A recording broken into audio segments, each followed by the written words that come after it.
অতিরিক্ত আনন্দ কিভাবে চোখের নিমেষের মধ্যে নিরানন্দে পরিণত হয় সেটা আজকে তোমাদের সঙ্গে আমি শেয়ার করব। তো কিছু কিছু মানুষ ভেবে থাকে যে 25শে ডিসেম্বর আর 1লা জানুয়ারি ছাড়া অন্য কোনো দিন যেন ফিস্ট করা যেতে পারে না।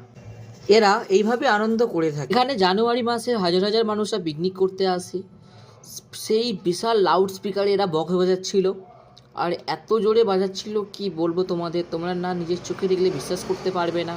এরা এই পিক আপ ভ্যানে বক্সগুলো তুলে এত লাউডে বক্স বাজানো এদের একদমই উচিত হয়নি। কি বলবো, আপনারা না দেখলে বিশ্বাস করতে পারবেন না যে কিভাবে দুর্ঘটনাটা ঘটে। তোমরা তাড়াতাড়ি ভিডিওটি শেয়ার করো এবং সবাইকে সতর্ক করে দাও যেন এইভাবে না পিক আপ ভ্যানের উপরে বক্স তুলে না লাউড স্পিকারে গান চালানো হয়। তোমার একটি শেয়ারের জন্যই হয়তো একটি মানুষের প্রাণ বেঁচে গেল। তাড়াতাড়ি প্লিজ ভিডিওটি শেয়ার করে দাও আর এবং সবাইকে দেখিয়ে দাও।